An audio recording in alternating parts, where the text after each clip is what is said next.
Okay, folks, today we're talking about forensic toxicology and how it affects people and what, as a CSI, you would do in this case. So, by the end of the video, you should be able to give me examples of drugs, poisons, and toxins. You should be able to compare and contrast presumptive and confirmatory testing, and you should be able to describe what happens when people are exposed to toxins. So, first off, any substance that can harm a person is considered a poison or a toxin. A person can be exposed on purpose, meaning someone purposefully put something in their drink or their food, or it can be an accident, like they picked up something that normally would be just fine, but the poison or the toxin was on it, gets through their skin, or they accidentally inhale something. That would be an accidental exposure.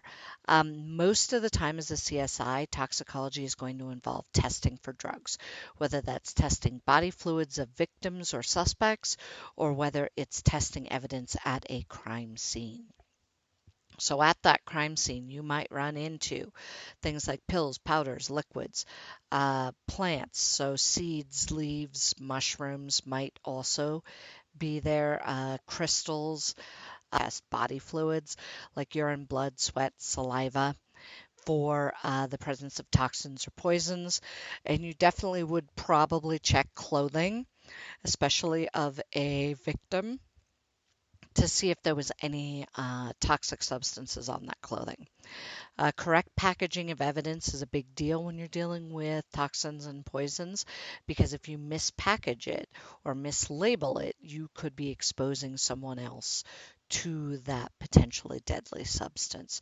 So you need to preserve the evidence, but you also need to protect other people who are going to be working with that evidence. So evidence testing, generally toxicologists answer three basic questions. What substances are there? Are there any illegal substances, and how much of each substance is present? Presumptive testing is basically what you would do at a crime scene to determine if the sample is definitely not a substance or is a specific substance. So if you're pretty sure it's cocaine, you can do a quick test to see presumptive testing. Is it cocaine or is it not cocaine? It's not going to tell you what it is, but it will tell you that it's not cocaine. Postmortem fluid concentration. Confirmatory testing is not the opposite of presumptive, but it's different.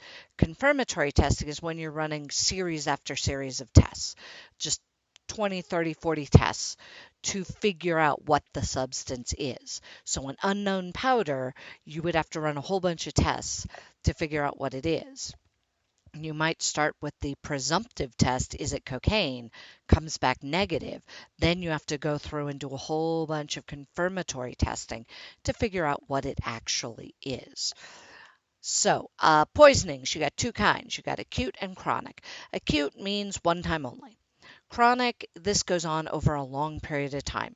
A chronic poisoning can be someone being exposed to chemical waste at their job, or someone being exposed to some sort of toxin at their house. This would be something that goes on and on and on. Generally, what you look for in cases of poisonings would be irritated tissues.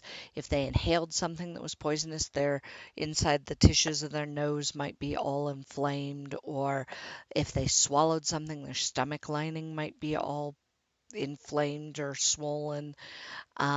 You can also see meese lines on fingernails from chronic poisoning. So this would normally happen with like heavy metal poisoning. So it shows a pattern of when they were exposed, usually over a long period of time. And that's certain specimens. They'll take blood, they'll take urine, and they will take brain tissue to look for evidence of toxins and poisons if they believe someone was poisoned. They won't necessarily take brain tissue samples if they don't suspect poisoning. They usually only take those samples and run them for tests if they suspect that there was a toxin involved. Blood and urine are almost always taken at the pathologist's office. So, two important bacterial toxins that people come into contact with all the time are botulism, which is the most poisonous substance known to humans. It is a bacterial byproduct that acts as a neurotoxin, meaning all of your nerves stop firing, you stop being able to control parts of your body, things like that. That's what a neurotoxin does. Foodborne botulism is fatal in about 5 to 10% of cases. However, wound botulism, meaning you had a cut and botulism got into your blood directly through that wound, is fatal in 15 to 17% of cases. Another bacterial toxin is tetanus. It causes what used to be called lockjaw. If you've ever stepped on a rusty nail, your parents probably took you to the doctor to get a tetanus shot, and you would be all right. Now, heavy metals and pesticides can also be big toxins in our environment. Pesticides are chemicals that are designed to kill insects. They can be very harmful to people. Most of the time, people who are exposed to pesticides have a mild reaction because they're not usually getting a ton of it. But if you were to get a significant amount of it, it could kill you. Metal compounds, arsenic, lead, mercury, are very poisonous to humans because they do. Carbon monoxide and potassium chloride are examples of some poisonous gases. What you can see in the picture, there's a carbon monoxide detector. In summary, forensic toxicology seeks to identify poisons and drugs and their effects on people. Poisonings are pretty darn rare. Most of the time, you will be looking into drug cases as a CSI.